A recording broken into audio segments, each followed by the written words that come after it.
राजस्थान में वहां के एक राजा ने दूसरी शादी की और उसकी नई बीवी ने कहा कि हम तुम्हारी पुरानी पत्नी के साथ नहीं रहेंगे।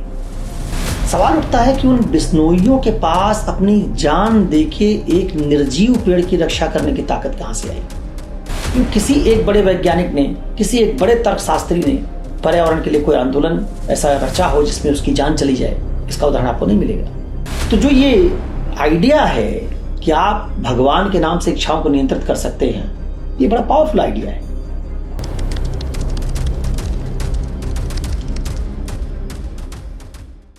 साथियों नमस्कार। हम लोग धर्म और अध्यात्म पर बातचीत कर रहे हैं और इस सीरीज में कुछ मुद्दों पर बात हो चुकी है। जैसे सबसे पहले हम लोगों ने बात किया कि ईश्वर को क्या तर्कों के आधार पर, किसी वैज्ञानिक प्रमाण के आधार पर सिद्ध किया जा सकता है कि नहीं किया जा सकता है, और इस प्रकार के बहस में कौन लोग हैं जो कॉम्पिटेंट अथॉरिटी हैं। सर ने इसके बारे में बताया, और वो अथॉरिटी ही मायने नहीं रखती बल्कि ये भी मायने रखता है कि उसका मॉडरेटर कौन है। जैसे मैं जो समझ पाया सर, उसके हिसाब से कुछ ऐसा है कि जैसे कभी कबड्डी के रेफरी को फुटबॉल का रेफरी बना दिया जाए, या जो है क्रिकेट के रेफरी को या आयोजक को फुटबॉल खिलवाने के लिए कह दिया जाए, तो मॉडरेटर की भी भूमिका उतनी ही महत्वपूर्ण है, क्योंकि उसे पता होना चाहिए, कम से कम तर्कों के बारे में पता होना चाहिए। और इसके अलावा हम लोग बात कर चुके हैं ईश्वर विहीन धर्म के बारे में, जिसमें सर ने चर्चा भी किया नीत्शे का उस कथन के बारे में जिसमें कि वह घोषित करता है कि ईश्वर मर चुका है। इसके अपने क्या निहितार्थ हैं, इस पर भी बातचीत हो चुकी है। आज मैं सोचता हूं कि सर एक बेसिक बात के बारे में चर्चा करें कि क्या ईश्वर के बारे में, धर्म के बारे में आज भी परिचर्चा करना, इसके बारे में जानना, इसकी कोई प्रासंगिकता है, इसकी जरूरत है? सर इसके बारे में कृपया हम लोग मार्गदर्शन करें। शुक्रिया आकाश, इस सवाल के लिए, इस सत्र के लिए, और देखने वाले साथियों को भी नमस्कार। आकाश का सवाल इस तरीके का है कि क्या हमको आज भगवान की जरूरत है और भगवान की हमारी जिंदगी में, हमारी दुनिया में क्या भूमिका है? जी सर। अब इस बात का उत्तर मैं एक छोटी सी कहानी से शुरू करता हूं, और ये कहानी हो सकता है बहुत सारे लोग जानते हो। बात है 1780 से 84 के बीच के आसपास की, कभी एग्जैक्टली मुझे डेट मतलब ईयर तो नहीं याद है, लेकिन 1780 से 84 के बीच का कोई मामला है। राजस्थान में वहां के एक राजा ने दूसरी शादी की और उसकी नई बीवी ने कहा कि हम तुम्हारी पुरानी पत्नी के साथ नहीं रहेंगे। राजा नई बीवी से बड़ा प्यार करता था, तो उसने नई बीवी के लिए एक नए महल बनाने की घोषणा की जहां वो रहेगी। महल बनाने के लिए जो जगह चिन्हित की गई, उस जगह पर खेजड़ी के कुछ पेड़ थे। बड़ी सामान्य सी बात थी, रानी की इच्छा है, राजा की इच्छा है, महल बनेगा, तो छोटे मोटे पेड़ की क्या बिसात है। राजा ने कहा काट दो पेड़ों को और महल बनाओ। राजा के तमाम कारिंदे, सैनिक, वो सब उस जगह पर पहुंचे और पेड़ काटने के लिए काम शुरू करने की योजना बनाई। ये बात उस जगह पर रहने वाले बिश्नोई समुदाय के लोगों के तक पहुंची। बिश्नोई समुदाय के लोग ये मानते हैं कि खेजड़ी के वृक्षों में उनके कुल देवता निवास करते हैं। अब वो सब जमा हो गए। उन राजा से अनुनय विनय की कि इसको, पेड़ को मत काटिए, इससे हमारे कुल देवता नाराज हो जाएंगे और हमारे ऊपर उनका प्रकोप होगा। इन पेड़ों को हम अपने देवता की तरह मानते हैं। राजा के सैनिकों ने, राजा ने उनकी बात नहीं मानी और पेड़ काटने का कार्यक्रम कहा कि जारी रहेगा। बिश्नोइयों ने जब देखा कि अनुनय विनय कुछ काम नहीं कर रहा है, पेड़ों से चिपक गए। राजा के सैनिकों ने कुल्हाड़ियां भी चलाई, लेकिन बिश्नोइयों ने पेड़ से चिपकना बंद नहीं किया। अब जो घटना है कितनी इंपॉर्टेंट है। सवाल उठता है कि उन बिश्नोइयों के पास अपनी जान देके एक निर्जीव पेड़ की रक्षा करने की ताकत कहां से आई? वो ताकत आई धर्म से, कि जिस प्रकृति के साथ हम रह रहे हैं, उस प्रकृति में हम ईश्वर मान लेते हैं, तो हम उस प्रकृति की रक्षा करने के लिए अपनी जान दे देंगे। और ये एक लौता उदाहरण नहीं है। दोबारा जब चिपको आंदोलन, जिसको ज्यादा लोग जानते हैं चिपको आंदोलन, ये पहला चिपको आंदोलन था भारत का। दूसरा चिपको आंदोलन जब उत्तराखंड में शुरू हुआ और सरकार ने एक नारा दिया कि क्या है वृक्षों के उपकार, नारे लिखे गए और उसके जवाब में सरकार ने लिखा वृक्ष है विदेशी मुद्रा के भंडार। ये पेड़ पौधे काटो, विदेशी मुद्रा ले आओ। सरकार के पास समय विदेशी मुद्रा की कमी भी थी। ये बात 1991 से पहले की है। उदारीकरण नहीं हुआ था, अर्थव्यवस्था बड़ी कमजोर थी भारत की। तो सरकार ने तय किया कि कुछ खर्चे अपने मीट आउट करने के लिए पेड़ काटेंगे। उत्तराखंड के लोग फिर मानते थे कि इन पेड़ों में कृष्ण रहते हैं, कृष्ण का प्रतीक है पेड़। और तमाम वहां के उत्तराखंड के नागरिकों, निवासियों ने तय किया कि हम इन पेड़ों को बचाने के लिए लड़ेंगे। सरकार ने माना कि सामान्य आंदोलन है, कुछ दिन में फिजल आउट हो जाएगा। 10 दिन, 20 दिन, 25 दिन, कितने दिन बैठे रहेंगे। उत्तराखंड के उन नागरिकों ने जब देखा कि सरकार नहीं मान रही है, उसको लगता है कि हम 10 दिन 20 दिन बाद हट जाएंगे, तो राशन पानी सब लेके अपना वहीं जमा हो गए जंगल में जहां पेड़ काटे जाने थे। पूरे दिन कृष्ण का भजन करते थे, वहीं खाना पकाते थे, रात में कृष्ण की कहानियां सुनाते थे। जम गए, ऐसा लगा जैसे वहीं बस्ती उनकी रहे। सरकार ने जब देखा कि तो आंदोलन खत्म ही नहीं हो रहा है, थक हार के सरकार ने उस पूरे निर्णय को वापस ले लिया। 2 सफल आंदोलन ये दिखाते हैं कि आस्था की ताकत क्या कर सकती है। ये उस समय की बात है जब आज की तरह इंटरनेट और मीडिया सशक्त नहीं कि एक एक जगह हो रही घटना को पूरे देश में पहुंचा देंगे आप। सरकार बड़ी पावरफुल थी, मीडिया की ताकत पहाड़ों और इस तरह के जंगलों तक नहीं थी। इसके कवरेज में मीडिया बहुत इंटरेस्ट भी ना लेता, लेकिन लोकल पॉपुलेशन ने अपने दृढ़ निश्चय से पेड़ों की रक्षा की, जंगल की रक्षा की, उस सरकार को झुका दिया। ठीक वैसे दूसरे उदाहरण में एक राजा को झुका दिया। राजा को खेजड़ी के वृक्ष काटने का निर्णय रद्द करना पड़ा। अब जरा इसके अपोजिट देखिए, पर्यावरणीय नैतिकता में आज हमारे पास साइंस के नॉलेज के बाद तर्क ने हमको ज्ञान दिया कि पर्यावरण हमारे लिए बहुत इंपॉर्टेंट है, उसके बिना हम धरती पर जीवन नहीं बचा पाएंगे। विज्ञान के इस ज्ञान के आने के बाद भी इंसान ने पर्यावरण को नुकसान पहुंचाया और लगातार पर्यावरण का दोहन कर रहा है अपने लालच के लिए, स्वार्थ के लिए। और किसी एक वैज्ञानिक ने भी पर्यावरण के लिए कभी अपनी जान नहीं दी। ठीक है, आंदोलन चलाया होगा कुछ पर्यावरण एक्टिविस्ट ने, लेकिन किसी एक बड़े वैज्ञानिक ने, किसी एक बड़े तर्कशास्त्री ने पर्यावरण के लिए कोई आंदोलन ऐसा रचा हो जिसमें उसकी जान चली जाए, इसका उदाहरण आपको नहीं मिलेगा। तो जो धर्म है और ईश्वर है, इसको हम पूरी तरह खारिज नहीं कर सकते। इसलिए खारिज नहीं कर सकते कि भगवान है या नहीं एक अलग सवाल है, लेकिन क्या भगवान की मान्यता से हमारी जिंदगी में कुछ अच्छा नहीं आता, कुछ भला नहीं होता, हमारा कुछ भला हुआ नहीं, एक दूसरा सवाल है। तो भगवान के होने से हमारी कई भलाइयां जुड़ी हुई। मानव जब तक प्रकृति में भगवान मानता था, यही मानव प्रकृति का पूजक था, उसका संरक्षण करता था। भारत में हिंदू उनके छत पर बरगद पीपल का पेड़ उगाए, काटते नहीं थे। नुकसान पहुंचाता था बिल्डिंग को, उनके घर को, काटते नहीं थे, मानते थे पाप लगेगा। सांप नहीं मारते थे। आज आप विज्ञान से कहते हैं कि इसलिए मत मारो इन जीवों को क्योंकि ये हमारी फूड चेन में, पर्यावरण के संरक्षण में उसके लिए जिम्मेवार है, और तब भी उनको बचा नहीं पा रहे हैं।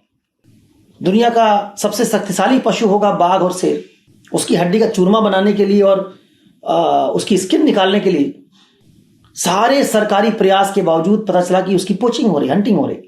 हम तर्क से कुछ नहीं रोक पाते, सबसे शक्तिशाली पशु को नहीं बचा पाते। और एक पशु है बंदर, उसके साथ उन्होंने ये विश्वास जोड़ दिया कि हनुमान जी हैं ये, बंदर को कोई हाथ नहीं लगाता है। तो पर्यावरणीय नैतिकता में, पर्यावरणीय संरक्षण में धर्म का बड़ा योगदान है। एक किताब है जो लोग पढ़ना चाहेंगे, Hinduism and ecology, ranker prime की किताब है। उसमें वो एग्जाम्पल देता है ढेर सारे ऐसे, जहां दिखाता है कि तर्क पर्यावरण के संदर्भ में लगभग फेल कर जाता है, वहां आस्था से पर्यावरण के बड़े बड़े आंदोलन खड़े हुए। अब केवल ये एक पर्यावरणीय नैतिकता के संबंध में ही नहीं मामला है। गांधी को जब अपना पूरा नैतिक दर्शन कॉन्स्ट्रक्ट करना पड़ा तो कहते हैं ईश्वर ही सत्य है, सत्य ही ईश्वर है, और मानते हैं कि इसी ईश्वर के आइडिया से इंसान को लालच से, इंसान को भौतिकतावाद से, इंसान को बहुत उपभोक्तावादी जीवन से रोका जा सकता है। लोग कहते भी थे क्या लेके आए हो, क्या लेके जाओगे, एक दिन सब हिसाब होगा, सब यहीं छूट जाएगा, कफन में बांध के थोड़े ले जाओगे। तो एक जो आइडिया कि मरने के बाद का जीवन है, कोई भगवान है देख रहा, हिसाब किताब करेगा, वो क्या करता था? मनुष्य के भीतर एक नैतिक फियर पैदा करता था, जिससे मनुष्य उपभोक्तावादी होने से बचता था।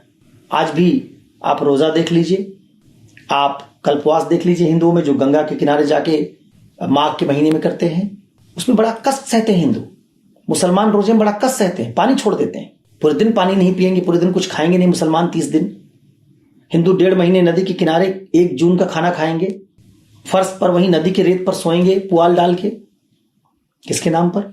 भगवान ईश्वर धर्म के नाम पर कष्ट सह रहे हैं। और दूसरी तरफ हम कहते हैं कि राज्य की नैतिकता का पालन करो, सेकुलर नैतिकता का पालन करो, लोकतंत्र का पालन करो, कष्ट भी नहीं सहना है, फिर भी लोग इसका पालन नहीं कर रहे हैं। तो धर्म की नैतिकता इतनी कठोर है, व्रत है, उपवास है, निराजल व्रत है, लोग उसका पालन करते हैं। वही जब आप सेकुलर नैतिकता में वही प्रेरणा ले आने की कोशिश करते तो नहीं ले पाते।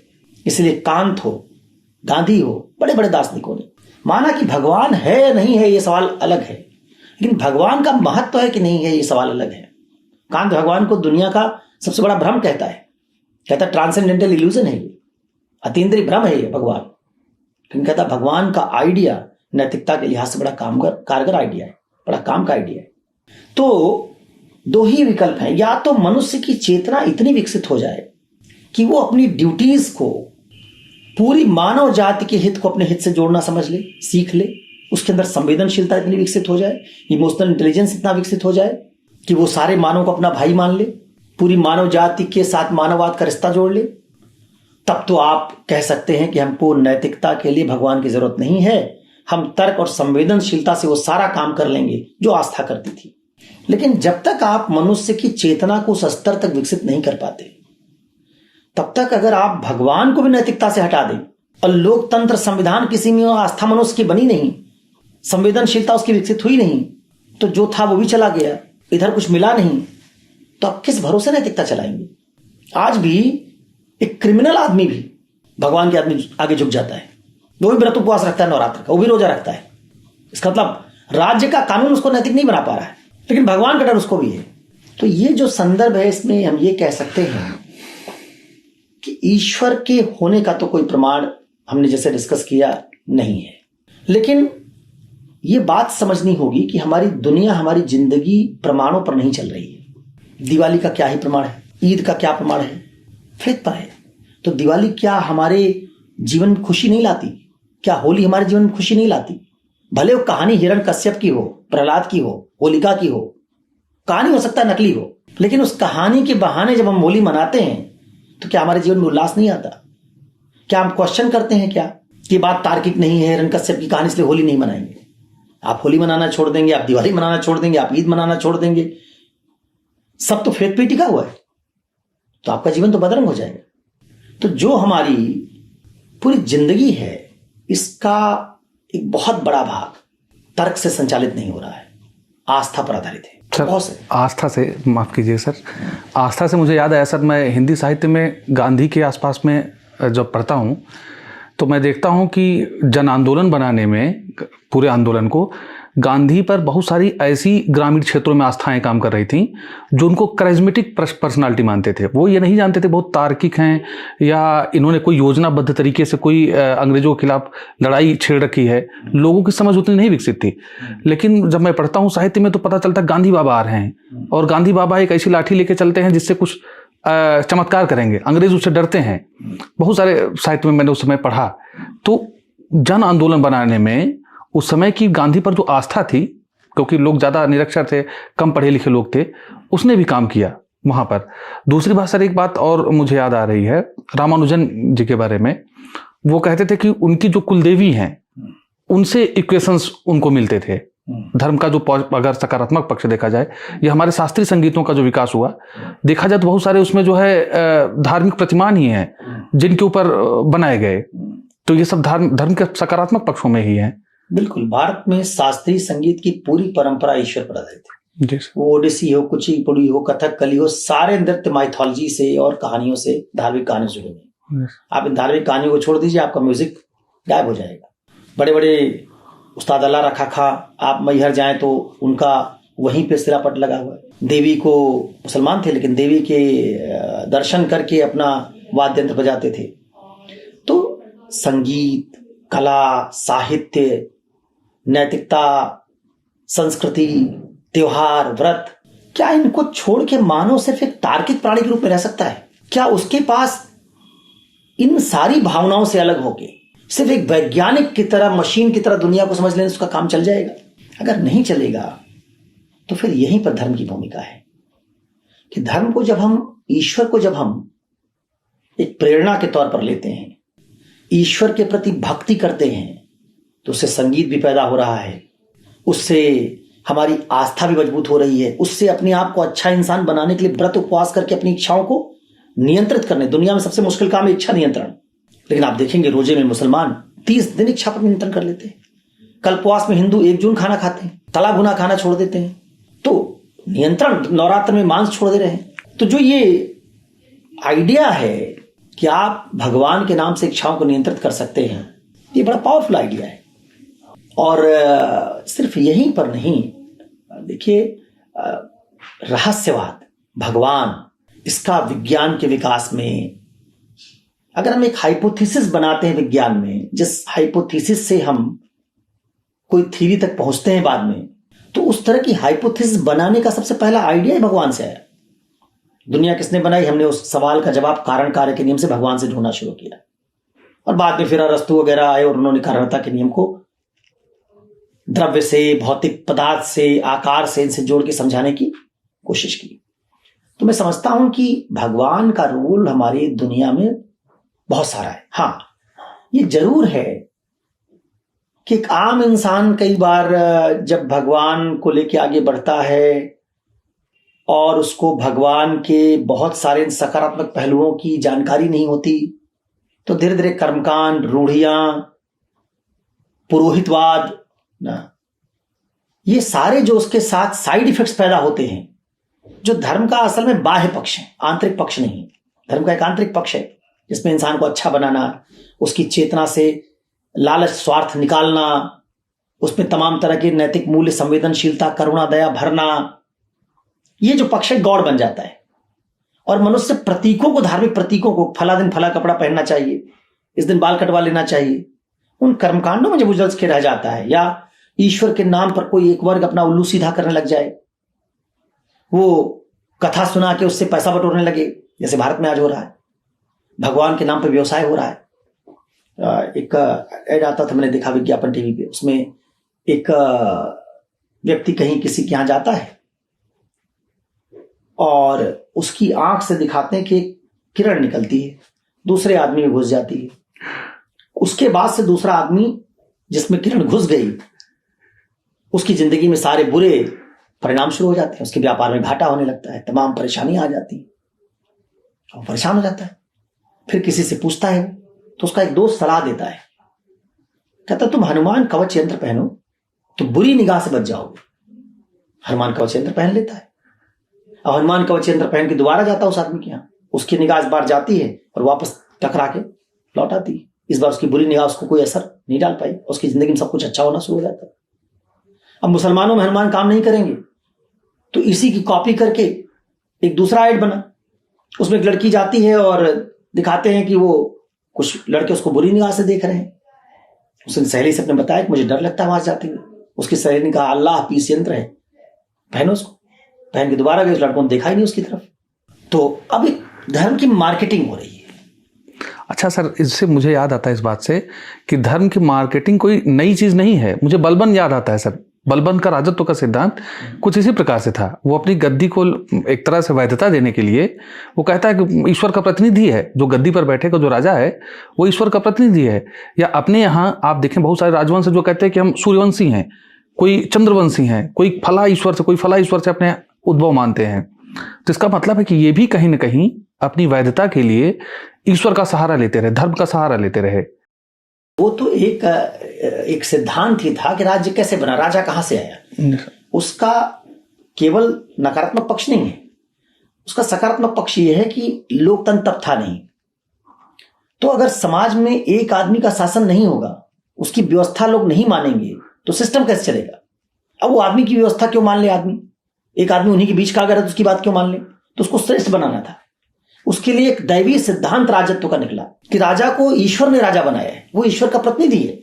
इस आइडिया का बहुत सारा लाभ था। हॉब्स भी उसी तरह की बात करता है कि भाई एक आदमी होगा जो आपको प्राकृतिक अवस्था में जो हिंसा हो रही है उससे बाहर निकालेगा। हालांकि वो राजा की बात, ईश्वर की बात नहीं कहता, लेकिन राजा को तरजीह देने के लिए, राजा को सोसाइटी में जो व्यवस्था है उसको बनाए रखने के लिए, वो भी उसको अथॉरिटी देने की बात करता है। तो वो शायद राजा को अथॉरिटी देने के लिए एक व्यवहारिक उपाय था जिससे लोग राजा की सत्ता को और संप्रभुता को, राजा के निर्णय को, आदेश को मान लें।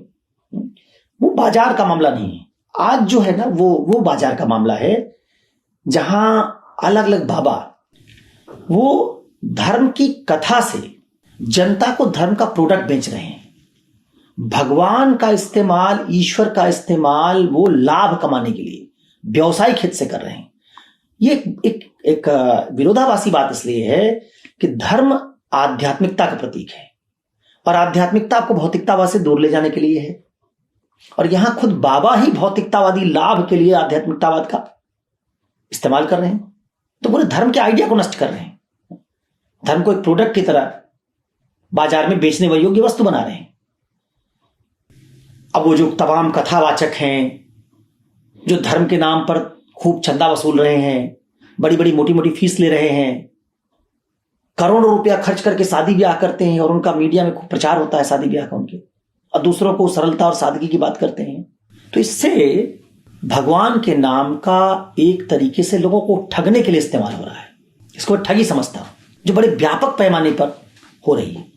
ताबीज आप धर्म के नाम से, भगवान के नाम से बेच रहे हैं, अल्लाह के नाम से बेच रहे हैं, हनुमान के नाम से बेच रहे हैं, फीस ले रहे हैं, पैसा ले रहे हैं, भगवान के एजेंट की तरह आप LIC जैसे वो ईसाइयों में था ना कि वो कैथोलिक लोग, पादरी लोग वो क्षमा पत्र बेचने लगे थे। क्या वो चर्च में क्षमा पत्र ले लो तो तुम्हारा गॉड जिस दिन वो फैसला करेगा, जजमेंट डे के दिन, उस दिन तुमको पाप तुम्हारे माफ कर देगा, रिडीम कर देगा। तो ये जो बुराई है, ये बुराई भगवान के नाम को नैतिक उन्नयन के लिए यूज करने की बजाय लोगों को अंधविश्वास की तरफ धकेल रही है। बड़े पैमाने पर मास को इकट्ठा करके उसको धर्मांध बनाया जा रहा है, उसके तर्क को ढका जा रहा है। वो ये भी नहीं देख पा रहा है कि जो बाबा हमको आध्यात्मिक बनाने की बात करता है खुद ही आध्यात्मिक नहीं बन पाया।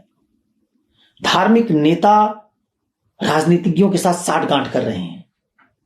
भगवान के नाम से वो लोगों की आस्था को अपने पक्ष में करते हैं और उस आस्था को राजनीतिज्ञ के लिए इस्तेमाल करते हैं, राजनीतिक पार्टी के लिए इस्तेमाल करते हैं।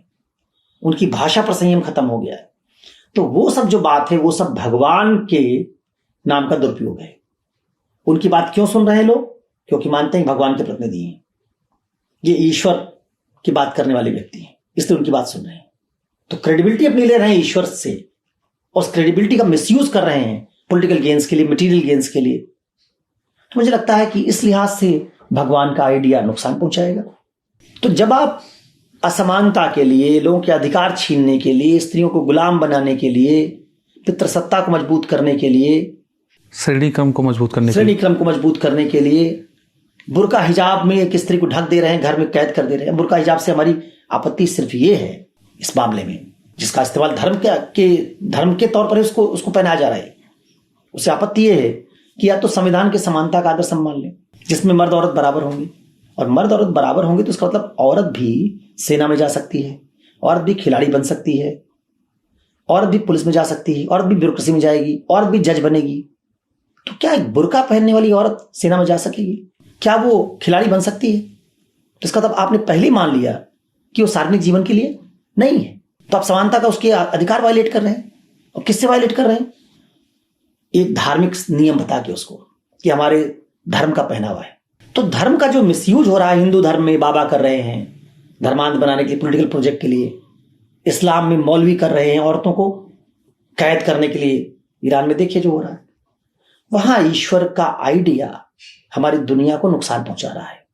तो हम ईश्वर को ब्लैंक चेक नहीं दे सकते हैं कि ईश्वर केवल अच्छा है या केवल ईश्वर बुरा है। ये बिल्कुल वैसे विज्ञान की तरह है जैसे आप एटम का, एटॉमिक साइंस का, न्यूक्लियर साइंस का इस्तेमाल कैसे करेंगे। न्यूक्लियर साइंस का इस्तेमाल न्यूक्लियर बॉम्ब बनाने के लिए करेंगे या न्यूक्लियर एनर्जी के लिए करेंगे, जैसे ये बहुत कॉमनली लोग बोलते हैं। ठीक उसी तरीके से भगवान का इस्तेमाल आप करेंगे किस बात के लिए? पर्यावरण बचाने के लिए करेंगे, मनुष्य की चेतना शुद्ध करने के लिए करेंगे, उसमें त्याग बलिदान की भावना पैदा करने के लिए करेंगे, गांधी की तरह उसका इस्तेमाल सर्वधर्म संभाव के लिए करेंगे, ईश्वर अल्लाह तेरो नाम, सबको सन्मति दे भगवान, सत्य के आइडिया के लिए करेंगे, स्वराजी चेतना विकसित करने के लिए करेंगे, इसके लिए करेंगे, भगवान बहुत लाभदायक है। पेड़ कटने से बचाएगा, पर्यावरण की रक्षा करेगा, आपको जमाखोरी से बचाएगा, लालच से बचाएगा, त्याग की भावना आपके अंदर पैदा करेगा, नैतिक गुणों का विकास करेगा। और भगवान को धंधे के लिए इस्तेमाल करोगे, मौलवीवाद, मुल्लावाद और पुरोहितवाद और ब्राह्मणवाद के लिए इस्तेमाल करोगे, भगवान का नुकसान है। तो ये मानवता को उसके विकास को उसके साथ तय करना होगा हमको कि भगवान हमको किस मकसद के लिए चाहिए। वो मकसद उसके वैधता या उसकी प्रासंगिकता, उपयोगिता को तय करेगा। तो मेरा ख्याल है कि भगवान को हम चाहे माने चाहे ना माने, लेकिन उसकी तमाम प्रासंगिकताओं को वर्तमान में जब तक मनुष्य की लोकतांत्रिक चेतना, समतामूलक चेतना बहुत विकसित नहीं हो जाती, तब तक उसको हम खारिज पूरी तरह नहीं कर सकते। क्योंकि हमारे पास इतनी बड़ी जनता को नियंत्रित करने के लिए, नैतिक बनाने के लिए और कोई उपाय नहीं है। तो ज्यादा बेहतर आइडिया यह है कि लोकतांत्रिक चेतना का विकास होता रहे, साथ में धर्म के रूढ़ियों कर्मकांडों को हटा के धर्म के सही पक्ष, जैसे विवेकानंद ने यूज किया, जैसे गांधी ने यूज किया, बहुत लोगों ने धर्म के सकारात्मक पक्ष को यूज किया, मदर टेरेसा ने यूज किया, अब्दुल सत्तार ईदी ने पाकिस्तान में यूज किया। हम धर्म के उस सेवा भाव वाले पक्ष को मजबूत करने पर बल दें और धर्म के सकारात्मक पहलू को इंसानों के सामने रखें, जिससे वो अपने नैतिक विकास में इसका इस्तेमाल कर सके। ये इस मामले पर मेरा ख्याल है कि एक बीच का रास्ता भगवान को लेके हो सकता है। इस सेशन के लिए धन्यवाद सर, और मैं शुक्रिया अदा करना चाहूँगा अपने दर्शकों का भी कि आप लोग बड़े धैर्य से इसको सुने और हमारे साथ बने रहिएगा। इसके बाद अगली सीरीज भी हम लोग जल्दी ही पूरा करेंगे। शुक्रिया, धन्यवाद। धन्यवाद सर आपका भी, और आप लोगों को भी शुक्रिया।